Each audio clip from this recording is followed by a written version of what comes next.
Good morning student. आज मैं आपको क्लास 10th होम साइंस का उसी चैप्टर का थर्ड टॉपिक पढ़ाऊंगी, जो कि मैं पढ़ा रही हूँ आपको अशुद्ध जल से फैलने वाले रोग, जिसमें मैंने आपको पेचिश और अतिसार पढ़ा दिया है। अब तीसरा है आपका हैजा।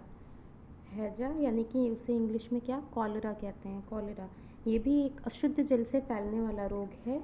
ये एक प्रकार का क्या होता है, संक्रामक रोग ये भी है, जो कि अशुद्ध जल के द्वारा फैलता है। इस रोग में क्या होता है, कभी कभी कुछ घंटों में व्यक्ति की मृत्यु भी हो जाती है। ठीक है, जैसा कि आप यहाँ देख सकते हैं, ये लिखा हुआ है कि कुछ घंटों में मृत्यु के मुख भी चला जाता है। प्रतिवर्ष इस रोग से हजारों व्यक्ति मृत्यु के मुख चले जाते हैं, यानी कि एक साल में लगभग 1000 व्यक्ति की मृत्यु हैजा के कारण होती है, यानी कॉलेरा के कारण। ये कब फैलता है ज़्यादा? अधिकतर ये जून, जुलाई तथा अगस्त में फैलता है ये रोग। इसके फैलने का ये सीज़न है कि इस मौसम में जो शीत ऋतु होती है, इस गर्मी और वर्षा ऋतु में ये ज़्यादा फैलता है। तो जून, जुलाई और अगस्त में ये रोग अधिक फैलते हैं।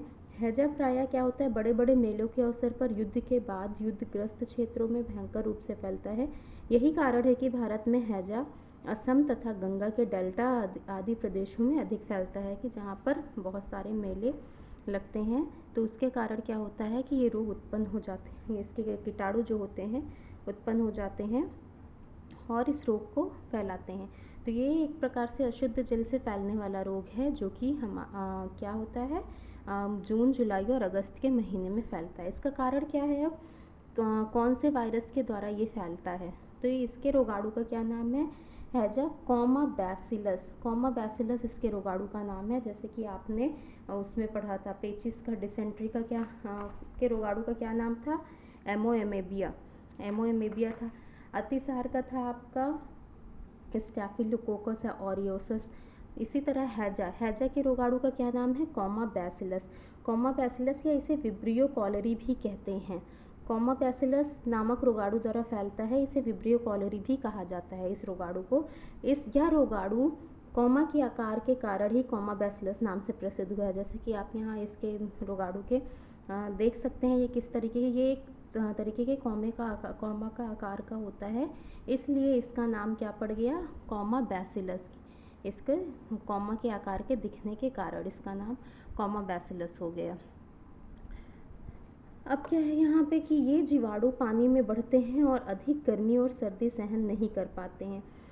ये अशुद्ध जल के द्वारा फैलता है, जैसे कि ये बताया जा रहा है। तो ये पानी में ही पनपते हैं, उसी में बढ़ते हैं, और गर्मी और सर्दी, बहुत ज़्यादा गर्मी और सर्दी जो होती है वो सहन नहीं कर पाते हैं। मक्खियाँ क्या होती हैं, रोगी के मल और उल्टियों पर बैठकर इन रोगाणु को पानी और भोजन में छोड़ देती हैं। ऐसे दूषित जल और भोजन को लेने से स्वस्थ व्यक्ति के शरीर में रोगाणु प्रवेश करके उसे रोगी बना देते हैं। फैलने का कारण क्या है? मक्खी के द्वारा ये रोग फैलते हैं। तो ये क्या करती हैं, जिनको अगर हैजा है तो उनके मल और उल्टियों पर बैठकर उस रोग के रोगाणु को लेकर किसी व्यक्ति के या कहीं पानी या शुद्ध भोजन पर बैठ जाती है और वहाँ उस रोग के रोगाणु को छोड़ देती हैं। और जब कोई स्वस्थ व्यक्ति उसे खाता है, उस खाने को या पानी को पीता है, तो उसके माध्यम से उसके शरीर में प्रवेश कर जाते हैं ये रोगाणु और हैजा रोग उत्पन्न कर देते हैं। अब इसके क्या है लक्षण और रूप? लक्षण क्या होते हैं, कैसे पता चलेगा आपको कि हाँ इसको हैजा है? इसमें क्या होता है, दस्त और वमन खूब आते हैं, बुखार चढ़ता है आपका, पतले और सफ़ेद रंग के दस्त पानी जैसा होता है। इनका रूप चावल के माड़ सा होता है, वाइट कलर का। रोगी को प्यास बहुत लगती है। हैजे का प्रकोप 1 से 3 दिन तक चलता है, यानी कि इसका उद्भवन काल कितना होता है? 1 से 3 दिन तक। ये रोग के रोगाणु शरीर में प्रवेश करने के 1 से 3 दिन के बाद, इस 1 से 3 दिन तक इसका प्रकोप रहता है। पर इसका संक्रामक काल या उद्भवन काल कितना होता है? 10 से 15 दिन का होता है। कभी कभी रोगी क्या होता है, रोग एकदम इतनी तीव्रता से उभरता है कि 24 घंटे के भीतर ही मनुष्य की क्या होती है? मृत्यु हो जाती है। ठीक है, उद्भवन काल इसका हो गया, जैसे 1 दिन से 3 दिन तक में फैल जाता है। कभी कभी क्या होता है, बहुत जल्दी 24 घंटे के अंदर ही इस रोग के रोगाणु उसके शरीर में प्रवेश करने के बाद उसको हैजा रोग के लक्षण उत्पन्न कर देते हैं, और मनुष्य को क्या होता है, 24 घंटे के अंदर ही मृत्यु हो जाती है। जैसे कि बताया गया है इससे पहले कि एक साल में लगभग 1000 व्यक्ति इस रोग के कारण मरते हैं। फिर क्या है, ये कहाँ पर होता है? गंदे स्थानों पर रहने से, बासी दूषित भोजन करने से तथा गंदे पानी पीने से यह रोग होता है। यह रोग अधिकतर पानी द्वारा ही फैलता है, क्योंकि अशुद्ध जल से फैलने वाला रोग है। आपका ये 3 ये याद रखिएगा, पेचिश, अतिसार और हैजा। प्रतिरक्षा क्या है? इस रोग की प्राकृतिक प्रतिरक्षा किसी में भी नहीं होती। इस रोग के एक आक्रमण से ही कोई प्रतिरक्षा भविष्य के लिए उत्पन्न नहीं होती। रोग के प्रति जीव विष का इंजेक्शन लगवाने पर कृत्रिम रूप से प्रतिरक्षा प्राप्त की जा सकती है। इसका प्रभाव भी 5-6 महीने से अधिक नहीं होता है। तो इसका इंजेक्शन होता है जो व्यक्ति लगाते हैं, तो वो भी क्या होती है, आपकी 5 से 6 महीने तक उसका असर होता है। तो उसको लगाने से आपको 5-6 महीने तक हैजा नहीं होता है।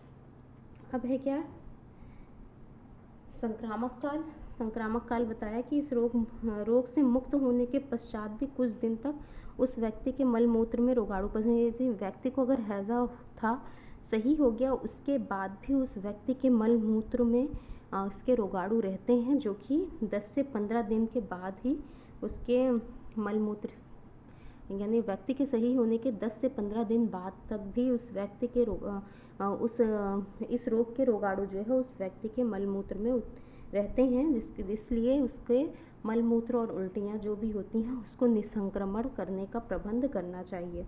बचने के उपाय क्या है इसमें, कि अगर व्यक्ति को हो जाता है तो तुरंत व्यक्ति को हॉस्पिटल ले जाना चाहिए, उसको टीका लगवाना चाहिए, यानी प्रतिजीव विष इंजेक्शन लगवाना चाहिए, जिससे कि वो सही हो सके। रोगी के वमन और दस्त को, यानी कि वो जो उल्टियाँ और उनके दस्त जो होते हैं, इधर उधर ना फेंक कर उसको क्या करें, निसंक्रमित कर देना चाहिए या जला देना चाहिए, जिससे कि दूसरे व्यक्ति को ना फैल सके। फिर इसी तरह बहुत सारे इसके दिए गए हैं, आपको उपाय दिए गए हैं, तो आप लोग कम से कम 8-10 तो लर्न ही कर लीजिएगा। जैसे बहुत सारे उपाय दिए गए हैं, 3 उधर हो गए हैं कि क्या करना चाहिए, शौचालय नालियों को रोगाणुनाश विशेष ध्यान देना चाहिए, पीने के पानी को उबाल कर पीना चाहिए, छान कर और ढक कर रखना चाहिए, चाय, नींबू, नारियल का पानी, फलों के रस का सेवन करना चाहिए, बाज़ार से लाई गई सब्जी और फलों को लाल दवा से धोकर ही उसको उपयोग में लाना चाहिए। इस रोग का उद्भवन काल कुछ घंटों से लेकर 5 दिन तक रहता है, यानी कि जब इसके रोग के रोगाणु प्रवेश करने के 1 से लेकर 5 दिन तक इसके शरीर में प्रवेश करने के बाद ये रोग उत्पन्न कर देते हैं।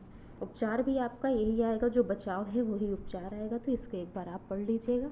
ये आपका यहाँ पे ये चैप्टर समाप्त होता है। तो और अगर आपको कोई भी परेशानी हो तो आप मुझसे पूछ सकते हैं मैसेज के द्वारा। अब यहाँ पे क्वेश्चन आंसर है जो मैं आपको बताऊंगी, आपको कॉपी में करना है और इसे लर्न कर लीजिएगा, इसके रोगाणु और इसके विषाणु वायरस का नाम, जो कि बहुत ही इम्पॉर्टेंट है। अशुद्ध जल से फैलने वाले रोग ये आपके एग्ज़ाम में पूछे जाते हैं, तो इम्पॉर्टेंट है, जिसे आप पढ़ेंगे। चलिए आपका ये चैप्टर यहीं पे समाप्त होता है। Thank you.